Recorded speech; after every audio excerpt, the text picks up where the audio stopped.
అది నా బిడ్డరా, అది నీతో ఎట్లా వస్తుందో నేను చూస్తా. అది నా పిల్లరా, ఎట్లా రాదు నేను కూడా చూస్తా. Watch our film Raju vs Rambai with extended cut, streaming now only on ETV Win.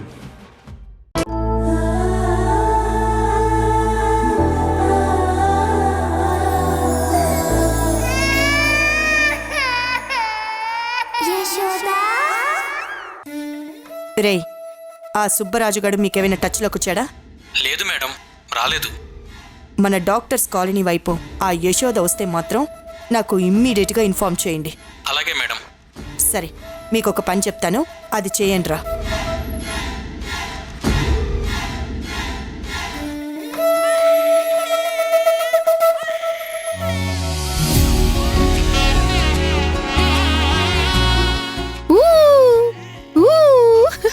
ఎందుకు తల్లి ఏడుస్తున్నావు? ఏడుకు ఏడుకమ్మా.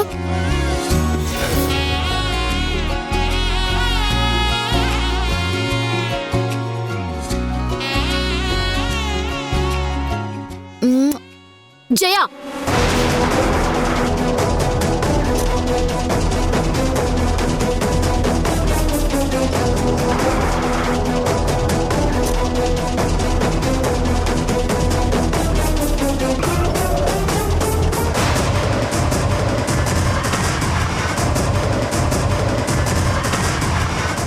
నీకు కొంచెమైనా బుద్ధుందా?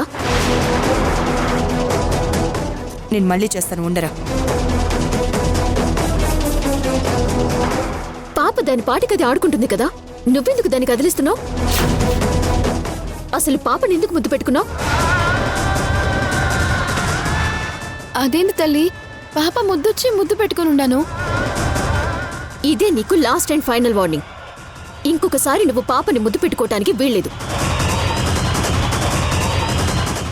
ఎలా పడితే అలా పాపను ఎత్తుకోవటానికి అస్సలు వీల్లేదు. చిన్నపిల్లల్ని ఎంత కేరింగ్గా చూసుకోవాలో తెలుసా? ఎలా పడితే అలా వాళ్ళని ఎత్తుకుంటే ఇన్ఫెక్షన్స్ వస్తాయి.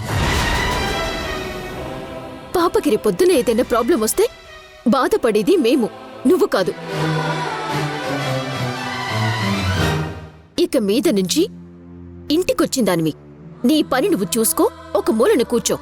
అంతేకాని పాపని మాత్రం నువ్వు ముట్టుకోవటానికి వీల్లేదు.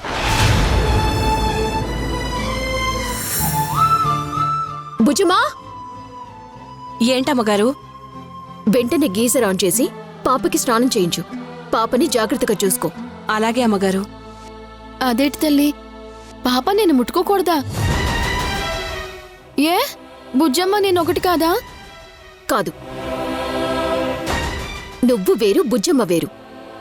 బుజ్జమ్మ 24 గంటలు ఈ ఇంట్లోనే ఉంటుంది, బయటికెక్కడికి వెళ్ళదు. కాని నువ్వు ఎన్నో అడ్డమైన ఇళ్ళకి వెళ్ళొస్తూ ఉంటావు. సోది చెప్తాను అని ఎంతో మంది చేతులు తాకుతూ ఉంటావు.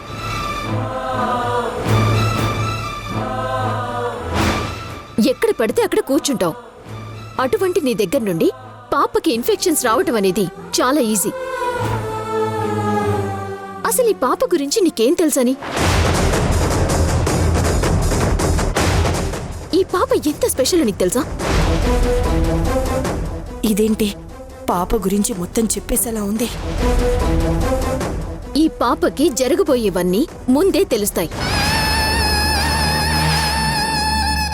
అలా తెలియబట్టి నన్ను కాపాడుకుంది.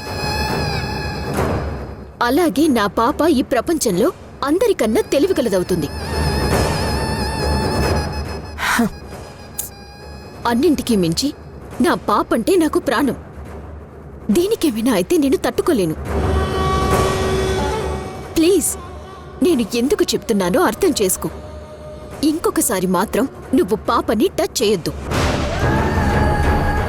నాకు ఎవరైనా ఎదురు ప్రశ్నలు వేస్తే నచ్చదు, కానీ ఈ విషయంలో నిన్ను వదిలేస్తున్నాను. ఎందుకు అంటే నువ్వు మాట్లాడింది నా పాప గురించి కాబట్టి. ఇంకెప్పుడు నాకు ఎదురు ప్రశ్నలు వేయకు, ఎదురు సమాధానాలు చెప్పకు. నువ్వు ఎక్కడ ఉండాలో, ఎంతలో ఉండాలో అలాగే ఉండు. భుజమా, పద.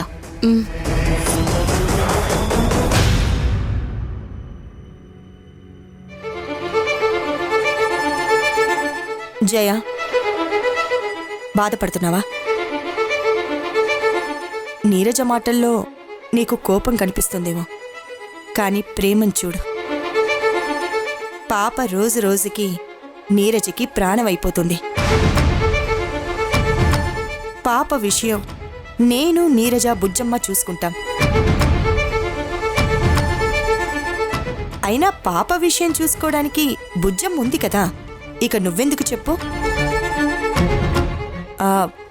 నువ్వు నేను ఫోటోలో చూపించిన అమ్మాయిని వెతికే పనిలో ఉండు చాలు. అట్టాగే తల్లి, నేనెళ్ళి రేపొస్తానే. వెళ్ళు.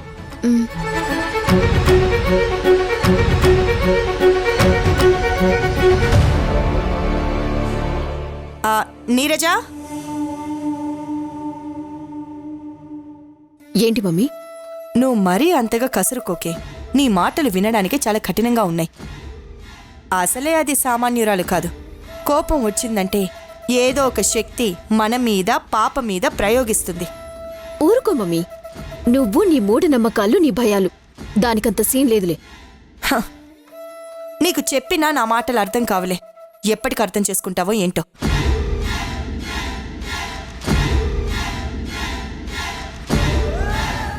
అసలు యశోద ఎక్కడుందో తెలియడం లేదు. ఈ సుబ్బరాజేమో ఎటెళ్ళాడో అర్థం కావడం లేదు. ఈ మధ్య వాడు నాకు కనిపించడం చాలా తగ్గించేశాడు. ఎక్కడ తిరుగుతున్నాడో అర్థం కావట్లేదు. ఆఖరికి యాసిడ్ గాడు కూడా తనకే కనిపించట్లేదు అని చెప్పాడే.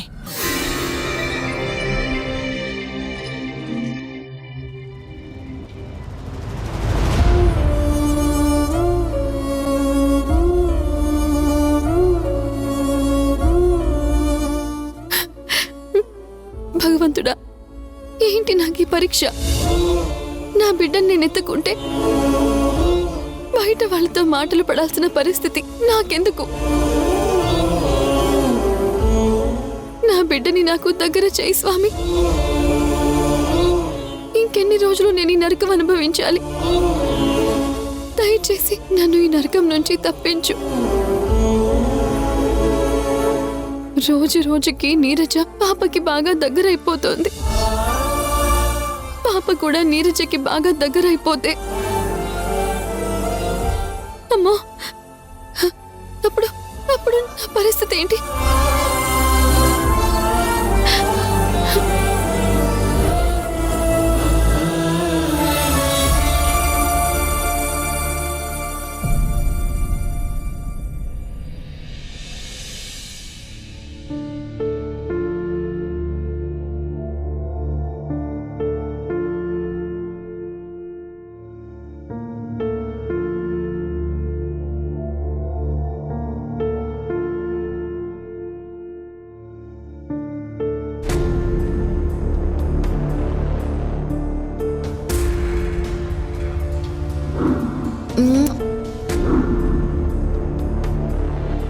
అసలు పాపని ఎందుకు ముద్దు పెట్టుకున్నావు?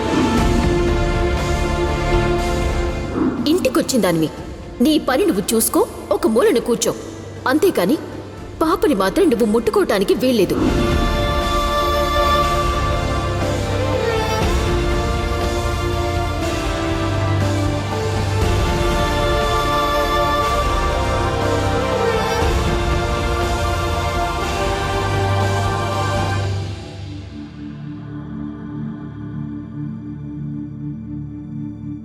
బాబు మధుకర్, నీతో ఒక ముఖ్యమైన విషయం మాట్లాడాలి. కొంచెం పక్కకొస్తావా? అలాగే మావయ్య.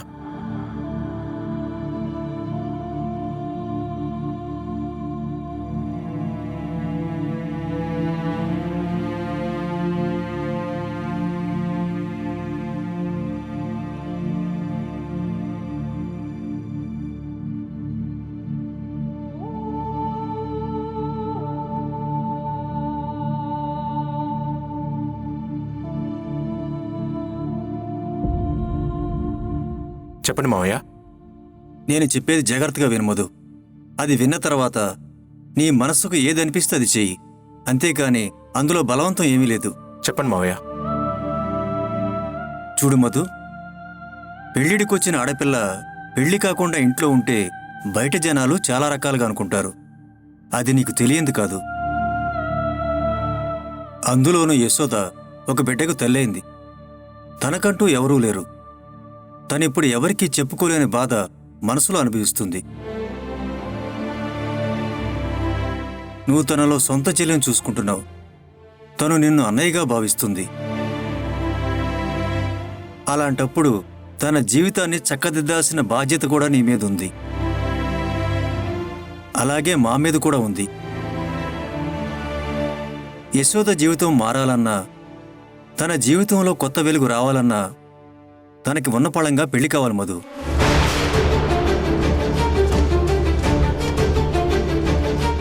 అంతేకాదు, ఆ అమ్మాయి గురించి, ఆ అమ్మాయి గతం గురించి అంతా తెలిసి ఆ అమ్మాయిని యాక్సెప్ట్ చేయగలిగే అబ్బాయికి మాత్రమే మనం తననిచ్చి పెళ్లి చేయాలి.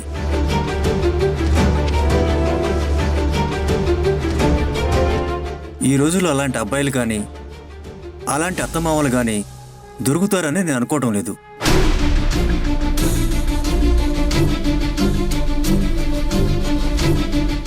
మంచుకో చెడుకో దేవకి మీ అత్తవాళ్ళు యశోదని ఇంటి కోడలుగా చేసుకోవాలనుకుంటున్నారు.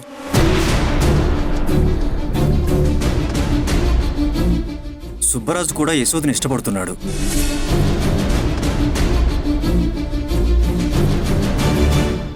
యశోదని సుబ్బరాజుకిచ్చి పెళ్లి చేస్తే నీ కళ్ళ ముందే ఉంటుంది కదా.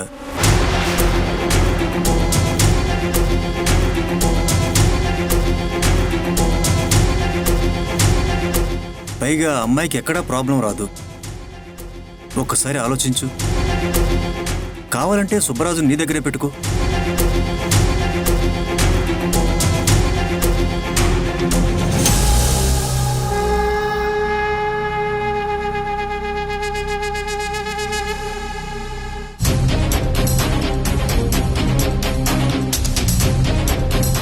సుబ్బరాజు, వెళ్ళి షాప్లో కూర్చోపో. కుర్రోడు ఒకడే ఉన్నాడు. అలాగే వచ్చేటప్పుడు షాప్ కట్టేసిరా.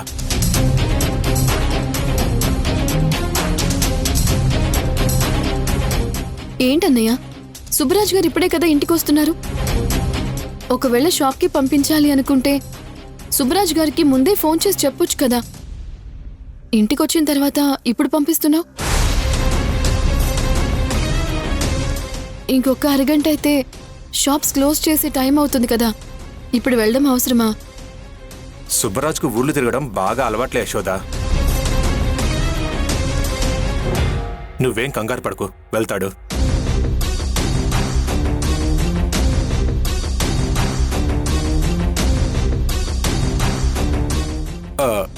అదే సుబ్బరాజు, నువ్వు షిప్పింగ్ బిజినెస్ మీద ఊర్లు తిరగడం బాగా అలవాటే కదా, అదే అంటున్నాను. వెళ్ళి షాప్ కట్టేసుకునిరా. అలాగే బావా.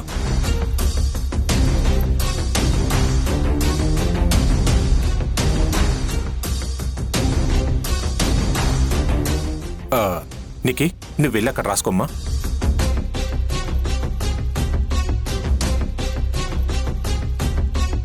కూర్చో యశోదా.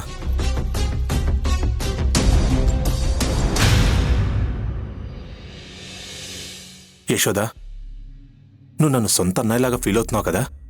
అదేంటన్నయ్య అలా అడుగుతున్నావు? ఏం లేదమ్మా, సొంత అన్నయ్య ఎప్పుడు చెల్లెలి భవిష్యత్తే కోరుకుంటాడు. నేను అదే కోరుకుంటున్నాను. అందుకే నీకు పెళ్లి చేద్దామనే నిర్ణయానికి వచ్చాను.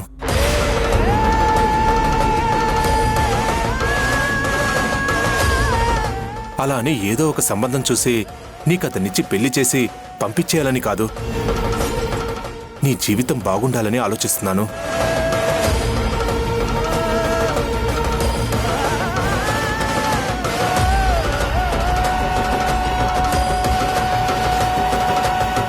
అన్నయ్య, నీ మంచితనం గురించి, ఇంట్లో వాళ్ళ గురించి నాకు బాగా తెలుసు.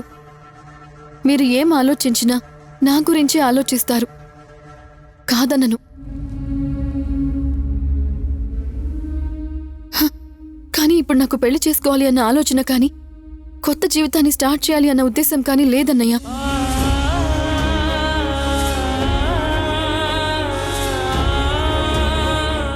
ఇప్పుడు నా ఆలోచన అంతా ఒక్కటే, నా బిడ్డ నా దగ్గరికి రావాలి.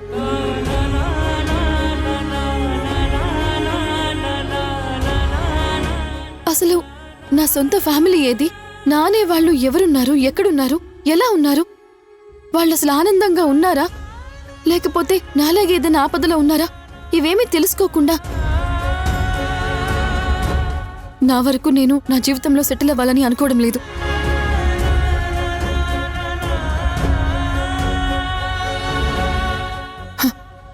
అలా గనక అనుకుంటే నిజంగా నేను మనిషినే కాదన్నయ్య. ప్లీజ్ దయచేసి అర్థం చేసుకోండి. నా చుట్టూ ఉన్న చిక్కు ప్రశ్నలన్నిటికీ సమాధానం దొరికిన తర్వాతే నేను పెళ్లి గురించి, నా భవిష్యత్తు గురించి ఆలోచిస్తాను.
ఏమైంది యశోదకి?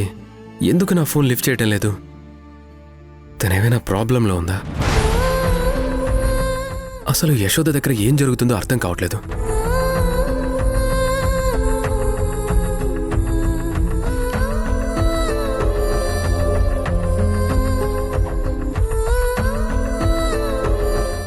ఏంటి యశోద ఒక్కతే డల్గా బయట కూర్చుంది?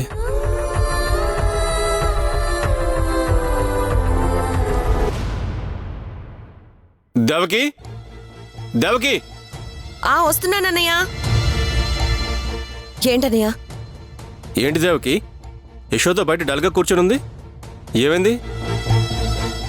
నాన్నతో మీ బావకి చెప్పించాం.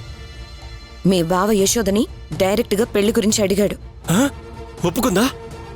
నాతో పెళ్లికి యశోద ఒప్పుకుందా? చెప్పు దేవకి, చెప్పు. అంత ఆశపడకు, ఆవేశపడకు. ఎక్కువ బాధపడాల్సి వస్తుంది. ఏమైంది దేవకి? ఆ యశోద తన వాళ్ళెవరో తెలుసుకునే వరకు, తన బిడ్డ తన దగ్గరకు వచ్చే వరకు తన ఫ్యూచర్ గురించి ఆలోచించదట. పెళ్లి గురించి అసలే ఆలోచించును అని కరాఖండిగా మీ బావగారికి చెప్పేసింది.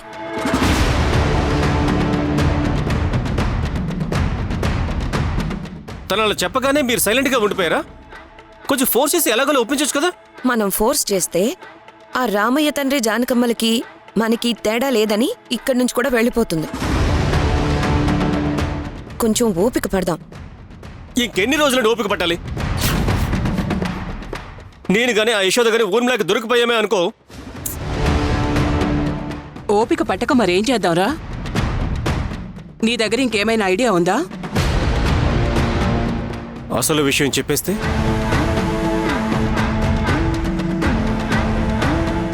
ఏం నిజంరా? తన పేరు మీద 100 కోట్ల ఆస్తులున్నాయని నిజమా? ఆ నిజం కాదు దేవకి. బావ యశోద ఇద్దరు అన్నా చెల్లెళ్ళు అనే నిజం చెప్పేస్తే అప్పుడు బావ ఆనందపడతాడు. యశోద కూడా తను ఎవరో, తన వాళ్ళెవరో తెలిసిపోతుంది కదా. ఈలోపు నేను ఎలాగోలా ఊర్మిళని మాయం చేసి ఆ బిడ్డను తీసుకొచ్చి యశోదకి ఇచ్చేస్తాను కదా.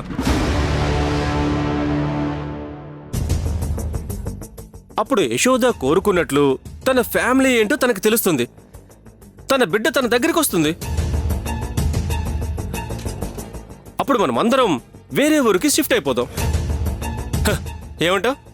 ఎలా ఉంది ఐడియా? సూపర్ కదా? నీ మొహంలా ఉంది. అదేంటి అలా అన్నావు? నువ్వు చెప్పినంత ఈజీగా ఇవన్నీ జరగవు. యశోద సొంత చెల్లెలు కాకపోతేనే యశోదని నీకివ్వడానికి 100 రకాలుగా ఆలోచిస్తున్నాడు. యశోదని ఫోర్స్ చేయకుండా ఉంటున్నాడు. అలాంటిది యశోద తన సొంత చెల్లెలని తెలిస్తే నీకెందుకిస్తాడు? దేవకి చెప్పింది కూడా నిజమేరా. నువ్వు అనవసరంగా తొందరపడి ఎలాంటి తప్పుడు నిర్ణయాలు తీసుకోకు. ఏదైనా మన ముగ్గురం ఆలోచించి పకడ్బందీగా అడుగు వేద్దాం. దేవకి, యశోద మనసులో ఎవరైనా ఉన్నారేమో ఒకసారి అడిగి తెలుసుకోవచ్చు కదా. యశోద మనసులో ఎవరైనా ఉంటే ఖచ్చితంగా ఆయన అడగగానే నా మనసులో పలానా వాళ్ళు ఉన్నారు అని చెప్పేసేది కదా. నాకు తెలిసి యశోద మనసులో ఎవరు ఉండుండరా. యశోద ఎక్కడుండుంటుంది? ఖచ్చితంగా వాళ్ళ అన్నయ్య వాళ్ళ ఇంట్లోనే ఉండుంటుందేమో. అక్కడెవరి నంబర్ నా దగ్గర లేదే. ఒక ఆల్టర్నేట్ నెంబర్ ఉన్నా బాగుండేది. హరి, సుబ్బరాజు గారు, నేను చెప్పాను కదా, దేవకి వదిన వాళ్ళ అన్నయ్య. హాయ్ సుబ్బరాజు గారు. హాయ్ అండి. సుబ్బరాజు, ఎస్, సుబ్బరాజు నంబర్ నా దగ్గర ఉంది కదా, తనకి చేస్తే.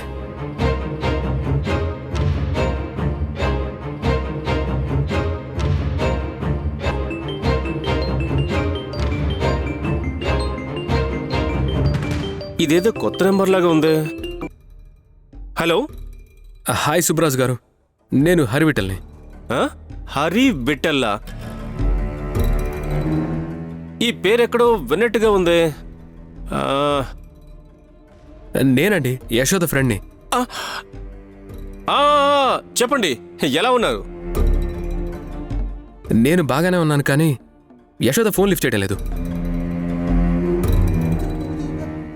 ఒకసారి తనకి నాకు ఫోన్ చేయమని చెప్తారా? అలాగే చెప్తానండి. సరేనండి, ఉంటాను. సరే సరే. ఎవర్రా ఫోన్లో? యశోద ఫ్రెండ్ హరి విఠల్. ఏంటంట? యశోద ఫోన్ లిఫ్ట్ చేయట్లేదని నన్ను తనని ఫోన్ చేయమని చెప్పమంటున్నాడు. నువ్వు చెప్పకు. దానికి మనం తప్ప ఎవరూ లేరు అనిపించాలి. ఇప్పుడు నేను చెప్పకపోతే రేపొద్దున వాళ్ళిద్దరూ కలుసుకున్నప్పుడు నేను సుబ్బరాజుకు చెప్పాను, ఆయన నువ్వు కాల్ చేయలేదు, నీకు సుబ్బరాజు చెప్పలేదా అని అడిగితే యశోద దగ్గర నేను బ్యాడ్ అవుతున్నామా? అలా అవ్వకూడదు. యశోద దగ్గర నేనెప్పుడు మంచివాడిలాగానే ఉండాలి. కరెక్టే అన్నయ్య, నువ్వు వెళ్ళి చెప్పు.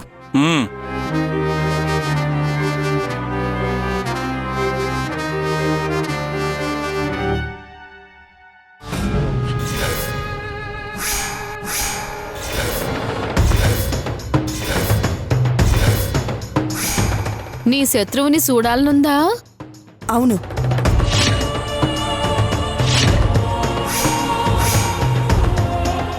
ఇప్పుడు చూడవే తల్లి.